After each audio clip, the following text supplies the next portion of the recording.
Hey, my name is Mridul. I'm the Reach Program Manager for INIT.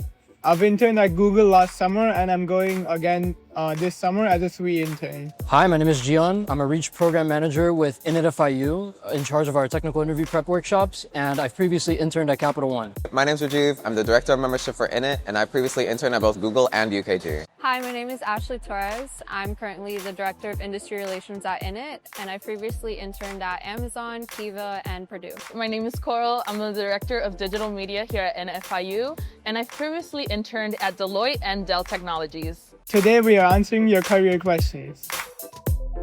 So the first question is from Jose, who's a freshman at FIU. He says, what's the best way to apply for an internship?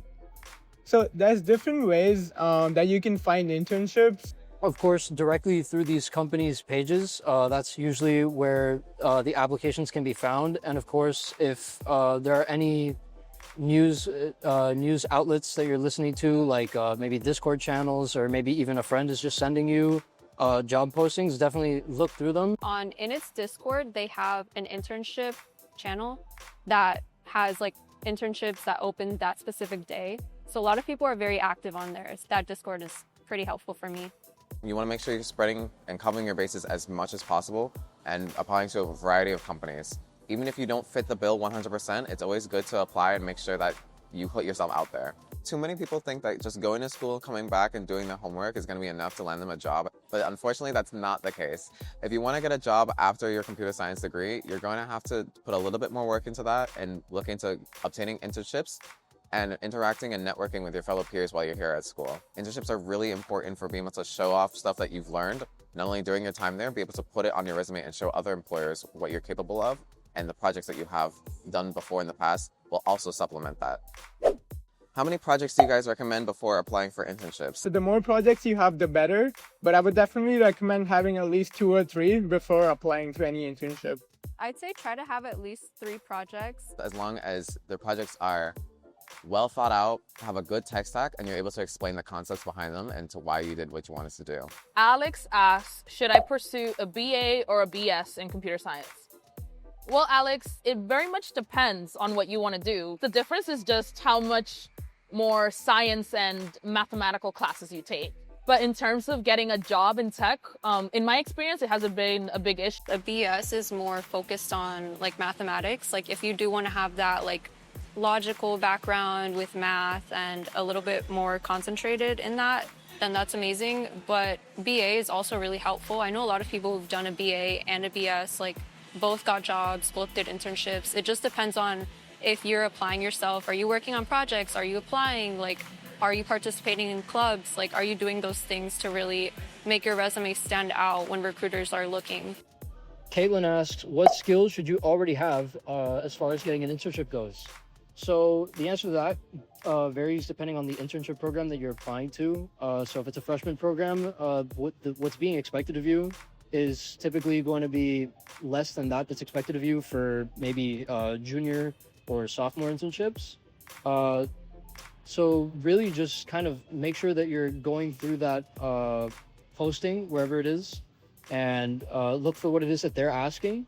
And if you have any doubts, you can always come to me or Midadul. We're the Breach Program Managers, and we hold these workshops. And Midadul specifically holds behavioral workshops where he can help you talk about, your skills and what you know, because an elevator pitch is really important. And you need to be able to tell your interviewers and convince them that you know what it is that you say you know. How many LeetCode problems should I solve to get an offer? Do I have to use it? So generally, LeetCode is just used as a tool for companies to sort of filter through applicants because, CS, it's kind of, things are kind of tough right now, and we've got a lot of people applying to a limited number of positions.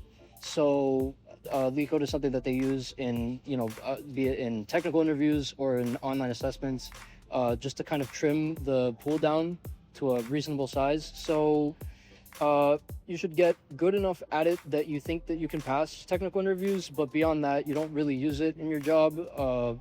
And in most cases, that's all it really is. It's just something that you learn so that you can pass the technical interviews, so you can pass the online assessment.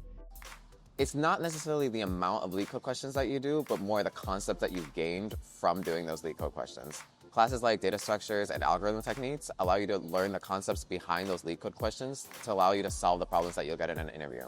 The interview itself won't always have a lead code question to give you. They might have their own custom question or might even have a coding question. It's really about the concepts behind those questions that allow you to actually succeed and pass not only the OA, but the interview itself.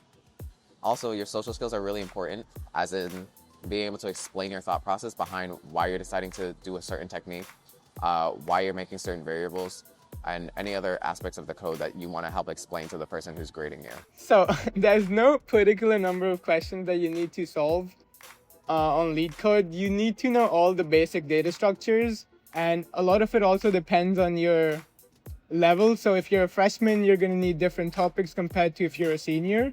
We do lead code reach workshops where we teach lead code questions, so the basic questions that are asked in interviews. Okay, at Astrid Rodriguez asks, if I have other experience, should I add them to my resume? I haven't had luck. Well, Astrid, I'm so sorry that you've had to go through a bad experience in your job recruitment process. It's very hard for everyone, but when it comes to experience, it doesn't have to be just work experience. So if you have non-relevant work experience, but yet you have technical projects or technical leadership, or whether that's TA or being involved on campus, those are things that you can highlight in your resume. And if you're a computer science student and you don't have that much projects, you could start with the projects that you did in class, and then you can build upon with the projects that you build outside of class. I'd say add as much experience as you can. Even like these workshops from INIT, that's great experience. Those great projects that you have, that you work on in class. If you don't have like experience with like internships, then projects work as well. Even like volunteering. One of my internships was like kind of volunteering. Anything that you could add to your resume to even show that, yes, I know what it's like to work in a professional setting, that would be great. I totally recommend adding that. Here at INIT, we offer many opportunities for students to up-level their technical skills, up-level their leadership skills, and also get opportunities to build some of those technical projects and those resume skills that you need. Thank you for asking all the questions, and it shows that you're being proactive, you want to know more, and I hope that this helped whoever needed it. If you're a technical student and haven't been to one of our Reach workshops, you're seriously missing out. We'll help you with your LinkedIn, resume, and even technical interview prep. Everything you need to land an internship. Make sure to join our INIT Discord and subscribe to the YouTube channel for more content like this.